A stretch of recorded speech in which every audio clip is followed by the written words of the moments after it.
கடத்தப்பட்ட நியோமேக்ஸ் இயக்குனர் சார்லஸ் 3 நாட்களுக்கு பின்பு மீட்கப்பட்டிருக்கிறார். என்ன நடந்தது இந்த விவகாரத்தில் என்ற தகவல்களோடு செய்தியாளர் சாலமன் இணைஞ்சிருக்காரு. சாலமன், இந்த நியோமேக்ஸ் இயக்குனரை கடத்தினது யாருன்னு தெரிய வந்திருக்கா? இப்போ அவர் மீட்கப்பட்டிருக்கக்கூடிய நிலையில எங்க வச்சிருக்காங்க? அவர்கிட்ட ஏதேனும் விசாரணை நடத்தப்படுதா? இந்த கடத்தல் சம்பவம் தொடர்பாக மேலும் நிலவரத்தை நீங்க பதிவு செய்யலாம். தமிழகத்துல நியோமேக்ஸ் என்ற நிதி நிறுவனம் சுமார் 8000 கோடி ரூபாய் அளவிற்கு மோசடி செய்த விவகாரம் தொடர்பாக பொருளாதார குற்றப்பிரிவு போலீசார் வழக்கு பதிவு செய்து இது தொடர்பாக விசாரணையானது நிகழ்த்தப்பட்டு வருகிறது. இதுல நிறுவனத்தோட நிர்வாக இயக்குனர் உட்பட பல பேர் கைது செய்யப்பட்ட நிலையில அதுல சிலர் ஜாமீன்லயும் வெளியே தற்போது இருக்கின்றனர். இந்த விவகாரம் தொடர்பாக அமலாக்கத்துறை அதிகாரிகளும் விசாரணை மேற்கொண்டு வரும். இந்த நிலையில இந்த நியோமேக்ஸ் நிறுவனம் தொடர்பாக சொத்துக்கள் முடக்கப்பட்டு அவற்றை ஆன்லைன் மூலமாக விற்பனை செய்து பாதிக்கப்பட்டவருக்கு வழங்கக்கூடிய நடவடிக்கையில ஈடுபட்டு வருகின்றனர்.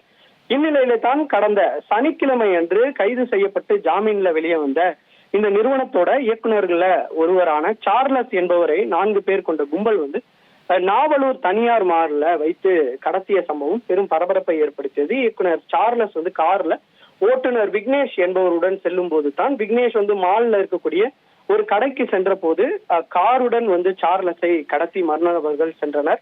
ஓட்டுநர் அளித்த புகாரின் பேர்ல தாளம்பூர் போலீசார் வழக்கு பதிவு செய்து அங்குள்ள சிசிடிவி காட்சிகளை ஆய்வு செய்து விசாரணை மேற்கொண்டதுல பாதிக்கப்பட்டவர்களை கடத்தி சென்று இருக்கலாம் என்ற கோணங்கள்ல இந்த விசாரணையானது நிகழ்த்தப்பட்டது. இதற்காக தனிப்படையானது அமைக்கப்பட்டிருந்த நிலையில 2 கால்கள் மூலமாகத்தான் கடத்தப்பட்ட சார்லஸை போலீசார் கண்டுபிடிக்க கூடாது என இருவேறு திசைகள்ல அவர்கள் பயணித்து கடத்தல்காரர்கள் குழப்பத்தையும் ஏற்படுத்தினர்.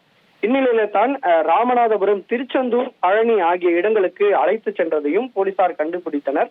கண்டுபிடிக்கப்பட்ட நிலையில ராமநாதபுரம் பண்ணை வீட்டுல சார்லஸ் அடைத்து அவர் வைக்கப்பட்டிருக்கிறதை அடைந்து போலீசார் அவரை கைது மீட்டனர். மேலும் இதுல கடத்தல்ல ஈடுபட்டதாக அந்த நிறுவனத்தோட மேனேஜராக வேலை பார்த்த தினேஷ் பாண்டியன் என்பது தெரிய வந்திருக்கிறது.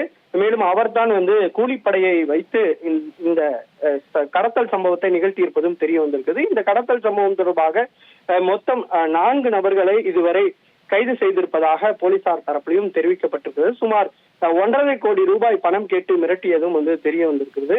இந்த சம்பவம் தொடர்பாக ஏற்கனவே இவர்கள் 2 கோடி அளவுக்குல சார்லஸிடம் இருந்து பணம் பறித்தது. இது தொடர்பாக சார்லஸ் புகார் கொடுக்காத நிலையில இது தொடர்பாக மேலும் அவர்களிடம் பணம் பறிக்க இவர்கள் ஈடுபட்டதும் தெரிய வந்திருக்கிறது. கைது செய்யப்பட்ட 4 நபர்களையும் தற்போது தாம்பரம் தனிப்படை போலீசார் தாம்பரத்திற்கு அழைத்து இந்த விசாரணையை மேற்கொண்டு வருகின்றனர். இந்த கடத்தல் சம்பவமானது அப்பகுதியில பெரும் பரபரப்பை ஏற்படுத்திய நிலையில 3 நாட்கள் கழித்து அவர் மீட்கப்பட்டிருக்கக்கூடிய நிலையில தற்போது விசாரணை முடக்கப்பட்டு வருகிறது.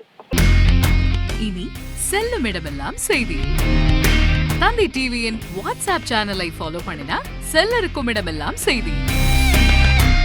இதோ QR கோட் இப்பவே ஸ்கேன் பண்ணுங்க, ஃபாலோ பண்ணுங்க.